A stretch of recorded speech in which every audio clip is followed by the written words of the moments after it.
Get one of those cakes Yes. and educate us Bring all. it back. Yeah. So Art Nouveau. I didn't study that in college, so I felt very In the field. uneducated sharing that story. It's all good. It's all good. Brett, let's talk about this win before the warm. It's so crazy because where you live in the state makes all the difference today. Like if you live south, like Salt Lake into Sandy, it's been a little breezy, no big deal. Totally different story if you move up north.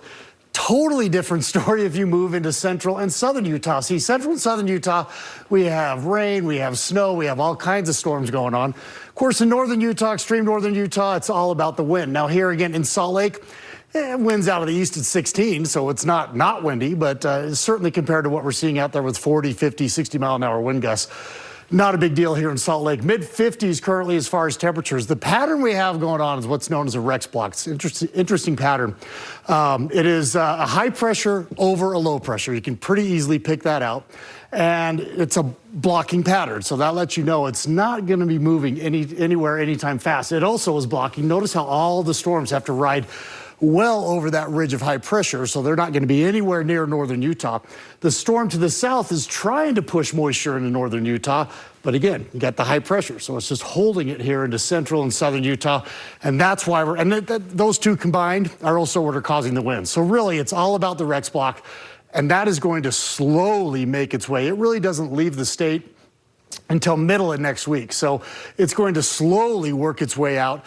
The weather won't be as intense as what we've had today, all until Wednesday, but it's going to take until Wednesday until it completely exits the area. So you can see the precipitation moving into central and southern Utah, the snow in the higher elevations. I mentioned a couple feet of snow around Bryan Head with this storm, while we still have clear skies in the north. And again, those windy conditions in extreme northern Utah. Mid-50s, Ogden, Salt Lake, low 50s in Provo. Only 38 in Cedar City. We have low 40s around Blanding, and you can see the precipitation again in south central and southwestern Utah. There's a look at the precipitation that just continues as we get into tomorrow. So we're still going to see showers, especially over the higher elevations of south central and southern Utah. We get even into Sunday, and we're still holding on to just isolated precipitation at that point. But again, this system just slowly churns its way out of Utah. As far as the winds are concerned, they're going to be with us through at least Saturday midday, and then they'll start to taper off for northern Utah as we get into Saturday evening and Sunday. Okay, so showers here in central Utah from about I-70 south in the state. You can see north of that some clouds, temperatures in the 40s and 50s, mid-40s in Cedar City. Busy day once again in southern Utah, especially over the higher elevations. Temperatures in the 40s and 50s. 7-day forecast. Okay, we break out of it. 60s, low 70s as we get into the middle part of next week.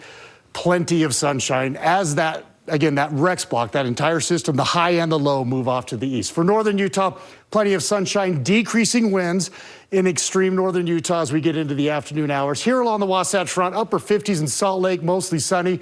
Really nice looking day around Sandy as well.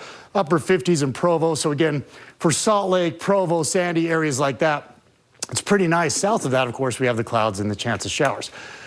Look at this weather. Okay, we're low 60s on Sunday, mostly sunny. The winds should be dying down Monday, Tuesday, Wednesday. How about that? Mostly sunny, temps in the mid 60s. That's when, again, that whole system starts to move out. So we see the increasing clouds on Thursday and Friday. Temperatures, though, still in the 60s. A little above normal, yeah. Yeah, not bad. Feels for good. sure, yeah. Thanks. We'll be right back.